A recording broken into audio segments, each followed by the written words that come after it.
Hello, everybody. This is Rick. Living the dream in retirement. LTD in retirement. I was watching a video about flying to the Philippines. One of the vloggers, and I started thinking about my trips over there. So I thought I'd do a video that give you a little insight on what to prepare for, what it's going to be like. Can you imagine being on a flight for 15 hours? Oh, man. I don't know about you. I'm in my 60s, and I'm assuming most of you that are watching this video are in your 60s or 70s or 80s, or maybe even your 40s and 50s. I don't know. But somebody who's, and I'm not in the best of shape, but I'm not in bad shape. But 15 hours on a flight, yeah, that would be brutal. Yeah, and it was. I did it.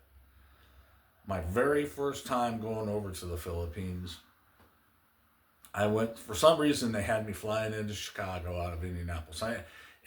All these examples I'm going to give you are coming out of Indianapolis, Indiana. Indianapolis International Airport was the airport. I live in Indiana, so I use that airport when I leave internationally. So anyway, it had me going to Chicago. I don't know why. I think I had a couple hour layover up there. Made it onto the connecting flight. The connecting flight was to Incheon, South Korea. And that flight was 15 hours. And I thought, oh my God. I mean, it was rough. It was brutal. No other way to describe it. It was just flat out brutal. I just started noticing this setup's almost kind of like Paul, old dog, new tricks. I wonder if I should start using it. Anyway, the flight into Incheon was tough. From there, it was, I think, 4 hours to Cebu City, which wasn't so bad. But now, I don't know if anybody's ever flown for 4 or 5 hours. That's not easy. At least it wasn't for me. Maybe I just don't fly well. I don't know. But 4 or 5 hours on a plane is a long time, let alone 15 hours. Anyway, I've made 3 round trips. That trip over there, I said I'd never do that again. And from that point on, every time I planned a trip, whether it was going there or coming back, I tried to limit that second leg to like 12, 11, 10 hours. 10 hours is a long flight, period. I watched a video the other day, and they were talking about people might go to the Philippines and never go back. And a lot of times it's because of getting there. It's just too tough. It's brutal. If I had to do it all over again, I would stop. Every stop I make, I'd stay a day and refresh, get something to eat, get a shower, get some sleep, and then hit it again. But anyway, my trips were always usually 2 stops. Generally, it was either LA, San Francisco, or Seattle. I think on the way coming back, instead of coming in there, I once hit Dallas. I think one time I hit Denver coming back. But going over there, I always left either out of LA, San Francisco, or Seattle. So from Indiana to, say, San Francisco is about 4.5, 5 hours. I can't remember now how much it was. I think it was like 4.5 hours.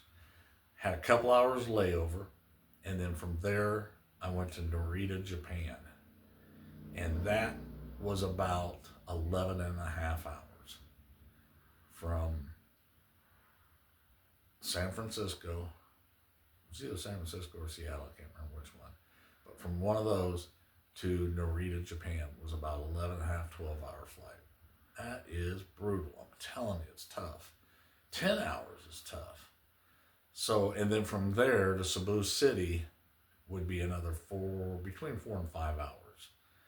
Um, so between the time I got on the plane till the time I got off the plane in Cebu City with the layovers, how much ever the layovers were in those two stops that I made, would be about 26 hours. Yeah. So prepare for that. It's not easy. You really want to get the right mindset and you want to dress very comfortably. In my case, I would wear boxer shorts. I had a running outfit, real easy. They were like not sweatpants, but jogging suit. It was a matching jogging suit, top and bottom. So I would wear the pants, and then I had a tank top T-shirt on, and then a T-shirt, a regular T-shirt on top of that, and then the jogging suit top was collared and long sleeved, and so I dressed in layers. That way I could pull it off if I needed to, if I got too hot or if it got a little cool in the cabin. I could put that stuff back on. Of course, they usually always had blankets and stuff. So now, also too, those layovers are key. One time I got a layover. I was going from Seattle to Taiwan, and the flight from Seattle got delayed. And my layover was only an hour and 55 minutes. So by the time I got to from Seattle to Taiwan, the by the time I got off the plane, I had about 35 minutes to get my connecting flight before it took off.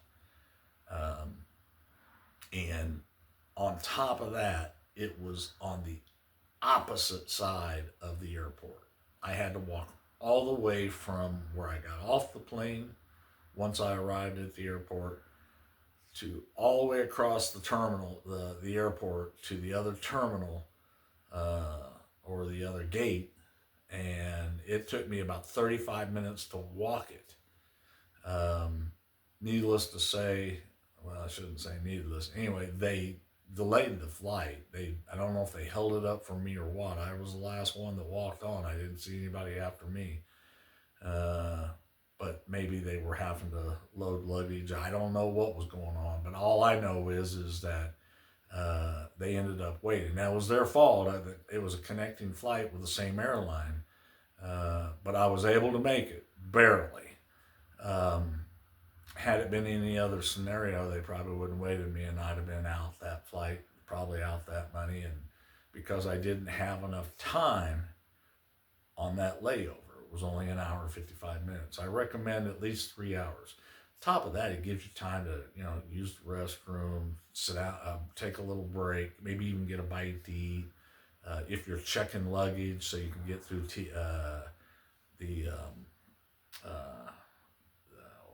what do they call that? I don't know, where you got to screen all your stuff and get through that and get over to your next gate and get checked in. So TSA is what I'm trying to say. Anyway, so I do recommend giving yourself for at least if you're going to be a connecting flight overseas. Not all of them have clear-cut English signs saying this way, to gate whatever. So you got to figure some of that out. I remember that one where I only had like 35 minutes. I ended up for probably 5 minutes going the wrong direction, where I had to get turned back around, go back the other direction. Once I finally figured it out, and not everybody's always able to help you. There's language barriers, that kind of stuff. So give yourself some time when you are connecting flights overseas. That way you got plenty of time to get to your next gate. If I had to do it all over again, I probably would try to make it where if I had the money, not always that's the case either. I would even probably try to in LA or LA or Seattle or San Francisco. I might even spend the night there.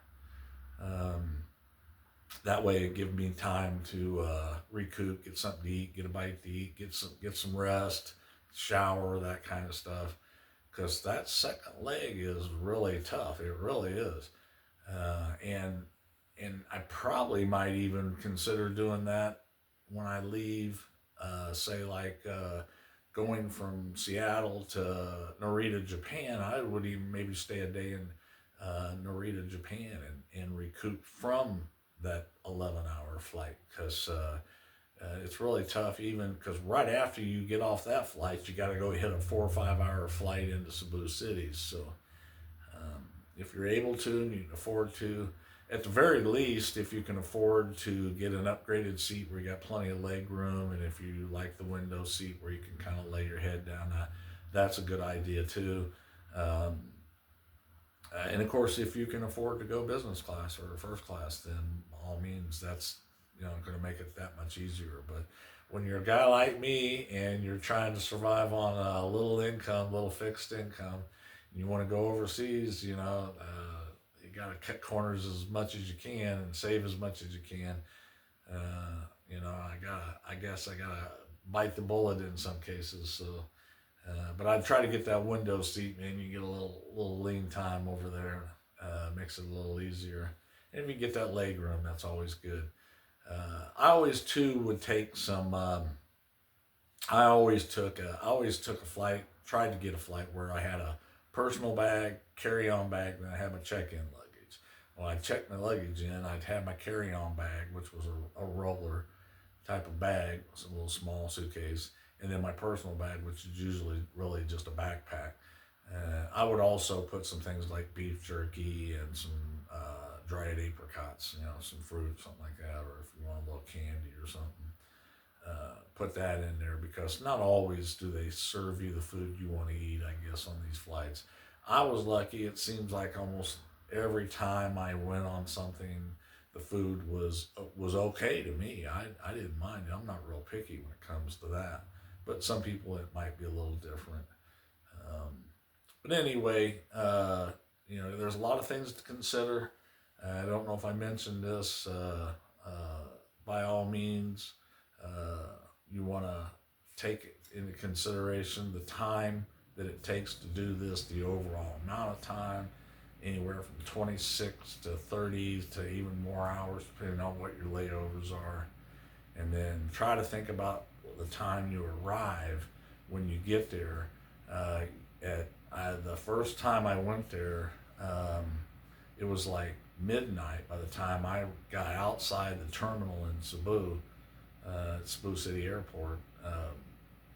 It was like midnight. Now there's plenty of taxis there, but not all the hotels are receiving guests at midnight or 1 o'clock in the morning. So keep that in mind too. I got more videos coming up. Please hit that like button and subscribe button. I really appreciate that. I guess that helps get the word out a little bit better to more people when they got more likes and more subscribes. So you know how this works. And share it with all your friends if you would. I appreciate that too. I got some more videos coming up about flying, and there's another series about living in the Philippines that I'm going to do here coming up real soon. So anyway, see you on the next one.